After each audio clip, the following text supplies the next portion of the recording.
Hay una coincidencia fuerte sobre una lectura acerca del pasado de la criminología en América Latina.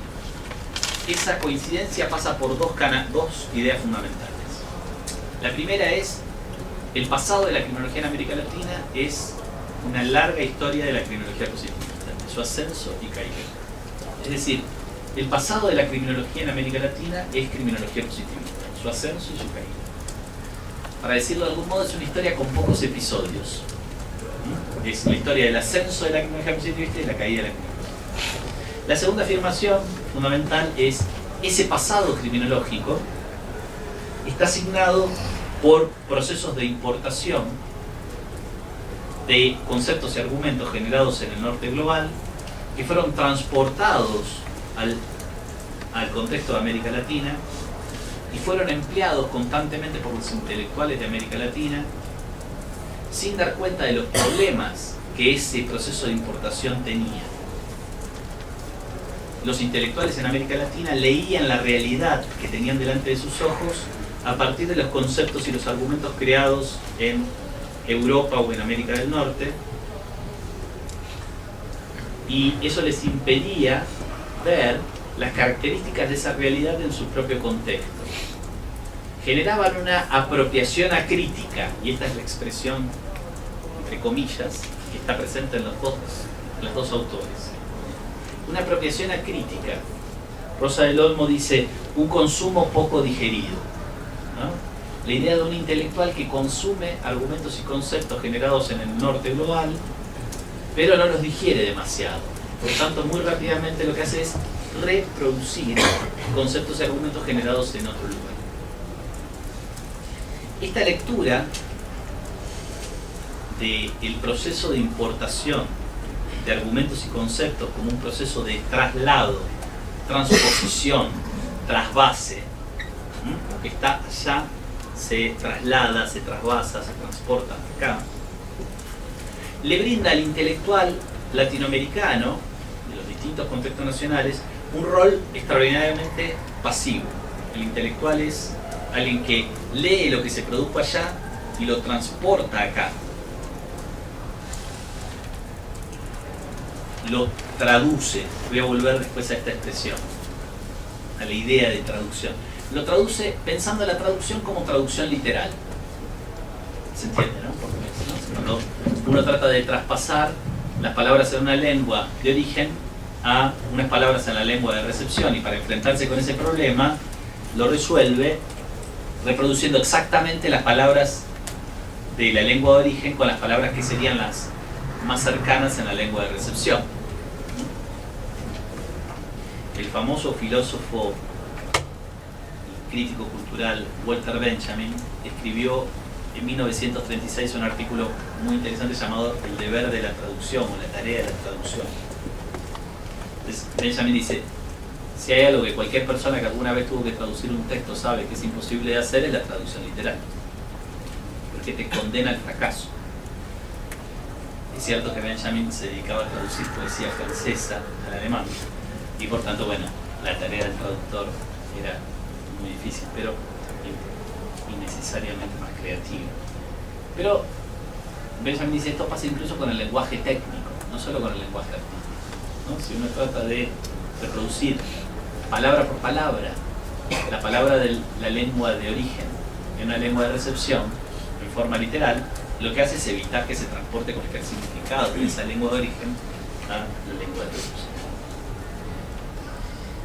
En cierto sentido, la imagen que estas intelectuales claves en el surgimiento de una perspectiva crítica en el campo criminológico en América Latina producían sobre la historia de ese pasado criminológico previo a la difusión de la criminología crítica, era por tanto la idea de una traducción literal, de una transposición, trasvase, traslado, donde los conceptos y los argumentos inventados allá se desplegaban acá, de un intelectual que juega un rol pasivo, que lo único que hace es apropiarse acríticamente, consumir poco digeridamente.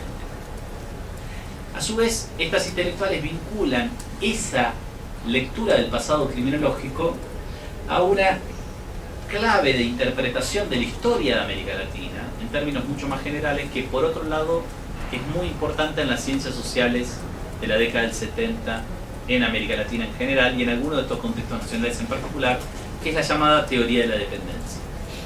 Como ustedes saben, una teoría en la cual intelectuales brasileños juegan un rol muy importante en su formación, más allá luego de las derivas de cada uno de ellos.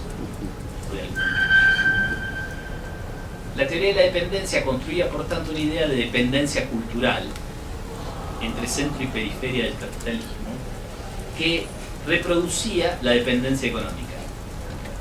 Así como el capitalismo, desde su mismo nacimiento, necesitaba ser global o mundial, como el mismo Marx lo había explicado en sus escritos del siglo XIX, las ideologías que soportaban y reproducían las relaciones de dominación que el capitalismo como modo de producción de la vida material generaba, también se volvían globales o mundiales, en un proceso de difusión que hacía mímica de la difusión del mismo capitalismo. Una difusión, una mundialización o globalización que era leída, sin embargo, por los teóricos de la dependencia en la década del 60 y el 70, como una globalización o mundialización que implicaba jerarquización, en un componente fundamental de esta teorización, donde hay claramente lugares, espacios que cumplen roles dominantes y lugares y espacios que cumplen roles dominantes. La lectura que las criminólogas críticas hacen del pasado criminológico en América Latina recupera esta clave de lectura de carácter más general y en cierto sentido interroga críticamente al pasado criminológico como parte de esa reproducción ideológica que asegura la difusión, mundialización o globalización del capitalismo estructurada en torno a fuertes desigualdades a través de las regiones del mundo. Centro-periferia. La desigualdad cultural, perdón, la dependencia cultural reproduce la dependencia económica. En algunos de los textos de algunas de estas criminólogas críticas a lo largo de especialmente la segunda mitad de la década del 70 y los primeros años 80, aparece incluso la idea de que esta dependencia cultural no solamente reproduce la dependencia económica, sino que la facilita. Volviendo un poco al viejo debate que en la década del 60 y el 70 la tradición marxista en muchos lugares tenía acerca del rol de la superestructura en la perpetuación de la estructura y la creación de ideas de autonomía relativa, la creación de ideas de reversión de las tendencias de influencia. Ahí aparece como una especie de potencial matización en un argumento que inicialmente es bastante rígido, bastante esquemático.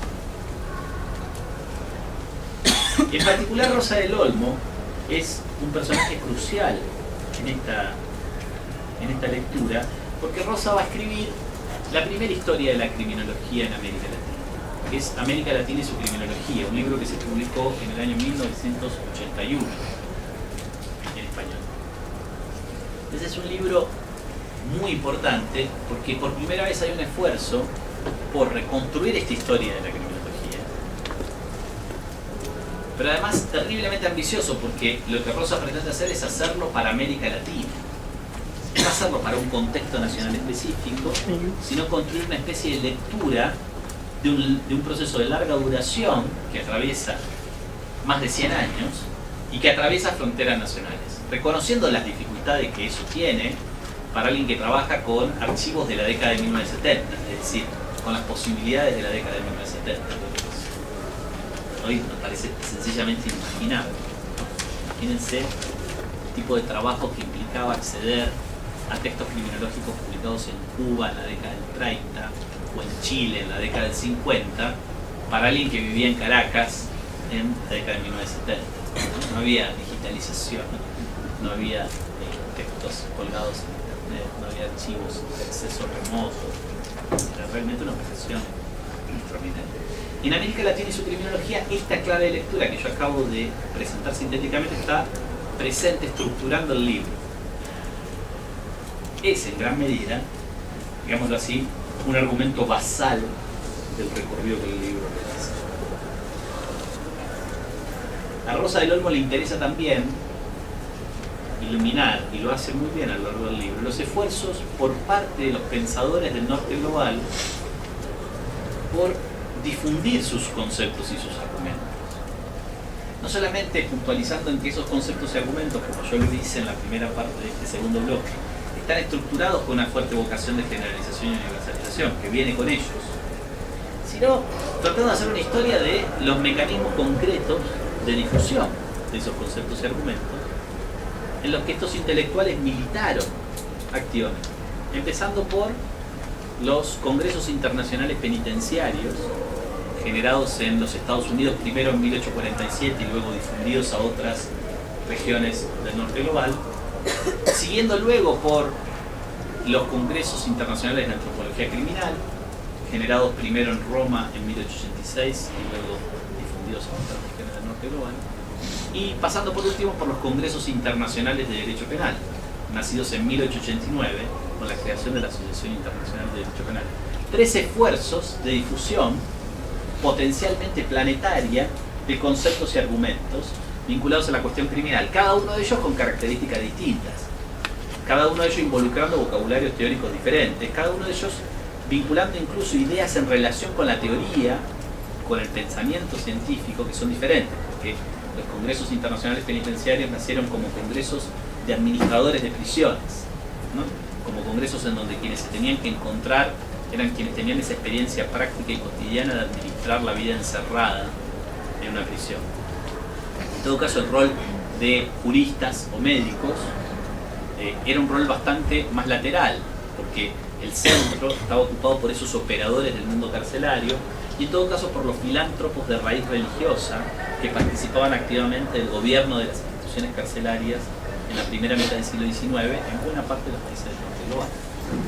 Es cierto que esos congresos internacionales penitenciarios luego se van cientificizando, es decir, cada vez más aparece la imagen de la ciencia y la ciencia como fuente de saber, y de hecho la criminología positivista tuvo un rol muy importante en ese proceso de cientificización.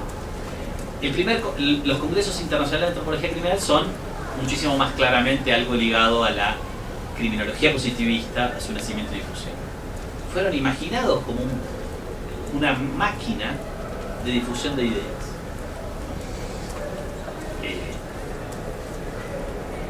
Y los congresos internacionales de derecho penal, ni hablar. Bueno, aún no hay principios de la Asociación Internacional de Derecho Penal. De estos 3 es la única que persiste. Da para pensar bastante, ¿no? Pero sigue existiendo y hace sus congresos, y los juristas de derecho penal de América Latina de hoy, como los juristas de derecho penal de ayer, van a esos congresos. Cuando decimos que son mecanismos de difusión de ideas o de conceptos, es cierto que no es esta idea que está muy presente en el libro de Rosa, que se dedica a analizar, entre otras cosas, la presencia de latinoamericanos en estas 3 series de congresos. Un análisis que es muy interesante, de vuelta, con las herramientas que Rosa del Olmo tenía a su disposición en la década del 70, un esfuerzo extraordinario, que implicaba tratar de entender quiénes eran los intelectuales que participaban, sobre qué temas se hablaban en esos congresos y sobre qué cosas escribían luego en sus propios países, para tratar de mirar este rol de traductores de esos intelectuales, que en algunos casos funcionaban muy bien, en otros casos no tanto, porque estos congresos eran también oportunidades de viajar, ¿no? Entonces eran oportunidades de viajar auspiciadas por los gobiernos. La mayor parte de los delegados latinoamericanos que iban a estos congresos iban financiados por los gobiernos nacionales o estaduales de los países latinoamericanos, y por tanto se colaba ahí un cadre, un conjunto de funcionarios que viajaban porque, bueno, estaba bueno viajar y pasar algunos días en Europa financiados por recursos públicos. Entonces no necesariamente todos los participantes eran personas dedicadas a producir ideas, textos, y a generar por tanto este rol de traductores. Pero digamos, lo que es indudable es que cuando algunos de estos congresos fueron imaginados o cuando encontraron momentos de recreación, hay un fuerte tentativo por generar difusión desde el norte, de ideas y conceptos. El ejemplo para mí perfecto en esa dirección, esto no es algo que diga Rosa, pero para mí el ejemplo perfecto es los congresos de antropología criminal. Porque en los congresos de antropología criminal encontramos hasta un diseño estratégico por parte de Lombroso y sus seguidores de cómo crear un congreso que atraiga a más gente que el número bastante pequeñito, en 1885, de personas interesadas en la antropología criminal de raíz lombrosiana. ¿Quiénes eran las personas interesadas por esa antropología criminal? Fundamentalmente médicos y antropólogos, esas personas que empezaban a definirse desde mediados del siglo XX en Europa como antropólogos. Los juristas no se veían demasiado atraídos. De hecho, los juristas tenían una mirada, los juristas europeos de mediados del siglo XX eran juristas liberales, católicos. Tenían una mirada bastante alejada de esa cosa llamada positivismo. Quedaba muy lejos. Salvo una minoría, por ejemplo, Ferri, Rafael Garófalo, mucha gente tenía una distancia tan grande que no iban a ir al Congreso de Antropología Criminal. Entonces Lombroso decide hacer el primer Congreso de Antropología Criminal en Roma, los 3 días posteriores al tercer Congreso Internacional Penitenciario. Una operación que es inteligentísima desde el punto de vista de la búsqueda de la difusión de sus propias ideas. Dice, voy a hacer el Congreso exactamente los 3 días posteriores a que termine el Congreso Internacional Penitenciario. ¿Por qué? Porque al Congreso Internacional Penitenciario va a venir un montón de gente, un montón de delegados de autoridades estatales de distintos países del mundo. Entonces lo que yo quiero hacer es, no sé si existe esa expresión en portugués, pero hacer un 2 por 1. Pague 1 y le damos 2. Usted ya viene a Roma para el Congreso Internacional Penitenciario, quédese 3 días más, a su estado no le cuesta mucho, y se empapa de las nuevas ideas científicas sobre el crimen. Y la operación llenó, extraordinariamente. El primer Congreso de Antropología Criminal fue una operación de difusión de las ideas de antropología criminal extraordinaria, que tuvo a ministros de justicia, directores de prisiones, a parlamentarios, ¿no?, sentados ahí en esas mesas discutiendo estas ideas más o menos raras sobre las características del hombre delincuente. Entonces, en el libro de Rosa Lormo hay mucho énfasis puesto en este proceso de difusión desde el norte y en los mecanismos de ese proceso de difusión, que son mecanismos que formaron parte de la agenda de esos intelectuales y estructuraron sus prácticas intelectuales, estructuraron sus prácticas científicas. Otro de esos mecanismos fundamentales es la traducción. La traducción, ahora sí, en un sentido menos metafórico, la traducción de textos. Es interesantísimo porque sigue siendo un elemento hoy presente. Hoy vos podés, como intelectual que trabaja en el campo de la criminología, recibir un mail de un intelectual que trabaja en el campo de la criminología del norte global que te dice: saqué este libro en inglés, me encantaría que estuviera traducido al español. Me parece que vos sos la persona indicada con quien yo podría hablar para ver cómo podemos hacer para traducir. Que es un ejercicio importante de esta larga duración, la búsqueda de difundir ideas en otras lenguas, en otros contextos, más allá de aquellas en las cuales se han producido. Ahora bien, esto estaba al servicio, esta clave de lectura estaba al servicio de la crítica a la vieja criminología, en una construcción de un imaginario de fin de época que es muy importante en general en la historia del pensamiento crítico en el campo criminológico, pero en particular el pensamiento crítico de la década del 70 y comienzos de la década del 80. Fíjense que tal vez el libro más importante del nacimiento de la criminología crítica a nivel global se llamó La Nueva Criminología, que es el libro de Taylor Walter Young de 1973. El título es muy importante. La nueva criminología es igual a ¿qué? A la vieja criminología. La vieja criminología es un pasado del cual hay que separarse, es un pasado que hay que criticar radicalmente y hay que refundar la criminología, ya sea que la sigamos pensando como una disciplina científica o no. Ese es uno de los debates de la criminología crítica del principio de los 70 hasta hoy. Pero hay que refundarla radicalmente. Hay que construir un verdadero cambio de paradigma intelectual. En esa refundación radical, esta lectura por parte de las criminólogas críticas latinoamericanas, de las fundadoras de la criminología crítica en América Latina, del pasado criminológico, como un pasado en el cual lo que se hace es un proceso de importación leído como traducción literal, leído como consumo poco digerido, apropiación acrítica, denuncia ese pasado por colonial. Es un pasado marcado por la continuidad de la colonialidad por otros medios. Los intelectuales latinoamericanos en este campo de saber se encargaron de reproducir la relación de dependencia y la relación de dominación en el terreno de la producción de conocimiento, al reproducir acríticamente conceptos y argumentos imaginados en el norte global en este escenario del sur. De este modo, reproducían la dependencia cultural y al mismo tiempo colaboraban a la reproducción de la dependencia económica,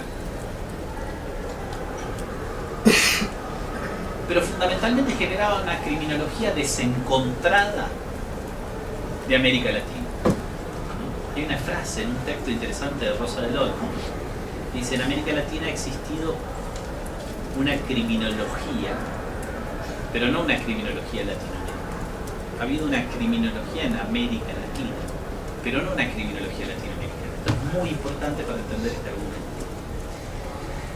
La vieja criminología, además de todos los otros déficits, además de todos los otros defectos que tiene, reproducir las relaciones de dominación, ser servil al ejercicio del poder de castigar, reproduciendo las relaciones de desigualdad, reproduciendo la selectividad del funcionamiento del sistema penal, alimentando esa selectividad, multiplicando esa selectividad, además de todos esos defectos, es una criminología dependiente del norte global.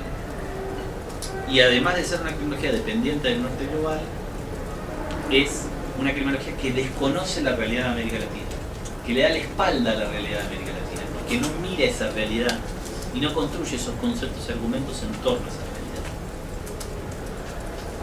Y aquí nace lo que para mí es una promesa crucial de la criminología crítica en América Latina, que es, lo que no quiere decir que sea una promesa realizada, ¿no? Pero es una promesa fundamental, que es la promesa de construir una verdadera criminología latinoamericana. La nueva criminología en América Latina, además de todas las otras cosas que tiene que hacer, que son parecidas a la nueva criminología en Inglaterra y Gales, a la nueva criminología en Italia o a la nueva criminología en Estados Unidos, además tiene que ser una criminología verdaderamente latinoamericana. Debe ser una criminología construida en torno a lo que pasa en América Latina y para lo que pasa en América Latina. La nueva criminología tiene que ser una criminología latinoamericana, además de ser crítica. Es un componente fundamental del carácter crítico de esa norma. Independientemente de cómo juzguemos lo que pasó luego con los vocabularios de la nueva criminología o de la criminología crítica o de la criminología radical en América Latina, especialmente durante la década del 70 y la década del 80, independientemente de cómo hoy valoremos la producción intelectual de este conjunto de intelectuales que se, en cierto sentido, abrazó la causa de la construcción de una nueva criminología o de la criminología crítica en América Latina, a mí me interesa ahora poner en discusión la manera de leer la vieja criminología, que alberga esta promesa.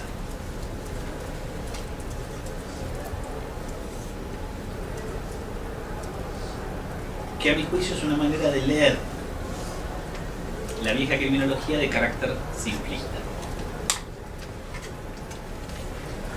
y que nace de un escaso, limitado encuentro real con los textos de esa vieja criminología, y nace más bien de un punto de vista crítico que tiene muchísimas razones extraordinariamente fundadas, pero que muchas veces funcionó como un obstáculo para producir una lectura más que como un vehículo para producir una lectura. Antes que nada, una aclaración muy importante: no pretendo reivindicar nada de la vieja criminología. O sea, mejor dicho, ni siquiera, no sé si es la mejor manera de ponerlo. No es que quiera reivindicar algo de la vieja criminología. Lo que quiero es simplemente discutir la manera en la que este conjunto de esquemas intelectuales producidos en ese momento histórico guían la manera de leer ese pasado. Quiero mostrar que esa manera es limitada. pierde de vista un montón de cosas. Después, sí, si lo logro, en los 40 minutos que me quedan, voy a tratar de argumentar sobre qué instrucciones puede uno extraer de esa reconstrucción, que no son necesariamente valorar algo de la vieja criminología, sino que es un ejercicio un poco más sutil y al mismo tiempo, a mi juicio, distinto. Entonces, para poder hacer esto, yo voy a contar mucho más brevemente de lo que iba a hacer inicialmente 4 pequeñas historias en la historia de la criminología positivista, perdón, en la historia de la vieja criminología. En realidad 3, y una en la historia de la nueva criminología, pero esa capaz que me voy a quedar con las 3 viejas historias de la vieja criminología. Son 3 historias vinculadas a Argentina. Me disculpo por eso, pero como va a pasar en otros momentos también, yo trabajo fundamentalmente sobre el escenario argentino. Buena parte de mis ejemplos, aunque he intentado que no sea así todo el tiempo, pero algunas veces van a nacer del escenario argentino. Entonces, 3 textos voy a analizar brevemente, no se preocupen. 3 textos producidos en la Argentina en un arco temporal que va de 1827 a 1910, casi 100 años, del siglo XIX y comienzo del siglo XX. Tenía pensado luego analizar un 4º texto que es del año 1989. No sé si nos va a dar el tiempo para hacerlo, pero tal vez pueda por lo menos marcar alguna cosa sobre ese texto. Y que me parece que es bien interesante porque es un texto de la nueva criminología. El primer texto es un texto del año 1827, sobre el que yo escribí un artículo hace ya bastante tiempo, hace 15 años, que es un texto de un autor argentino, del que hoy llamaríamos un autor argentino, en ese momento la Argentina no existía, que se llamaba Florencio Varela. Florencio Varela era un estudiante de la Facultad de Derecho de la Universidad de Buenos Aires. La Facultad de Derecho de la Universidad de Buenos Aires se creó en 1821, o sea, 6 años antes de esta facultad. Por lo tanto, en 1826-27 tuvo sus primeros egresados, que se recibieron de doctores en leyes, como se llamaba en ese momento, bastante pomposamente, a lo que hoy llamamos abogados. Se recibían esos estudiantes con una tesis de grado. Esa tesis, las primeras tesis fueron manuscritas. Y luego, lo que pasó fue que a partir de 1834, fundamentalmente se empezaron a imprimir como una obligación a cargo del estudiante. El estudiante, para poder defender su tesis, tenía que pagar la impresión de la tesis. Pero las primeras tesis, los primeros 10 años, son tesis fundamentalmente manuscritas. Están conservadas en un repositorio de la Biblioteca Nacional Argentina. Yo hace un tiempo vengo publicando esas tesis. Venimos traduciendo esa letra en textos y se vienen publicando. Vamos en algún momento a hacer un volumen con todas esas tesis para que los investigadores puedan acceder a ellas de un modo mucho más fácil que cuando yo tuve que hacerlo, que era yendo a ese repositorio, que además es un repositorio de ingreso restringido, o sea, no puede ir cualquiera.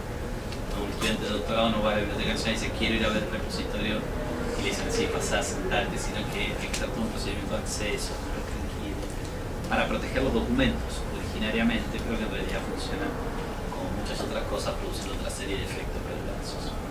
Entonces, esta tesis de 1827 es muy interesante. Es el primer texto sobre derecho penal que uno podría considerar un texto ilustrado en el Río de la Plata, ilustrado de ilustración europea.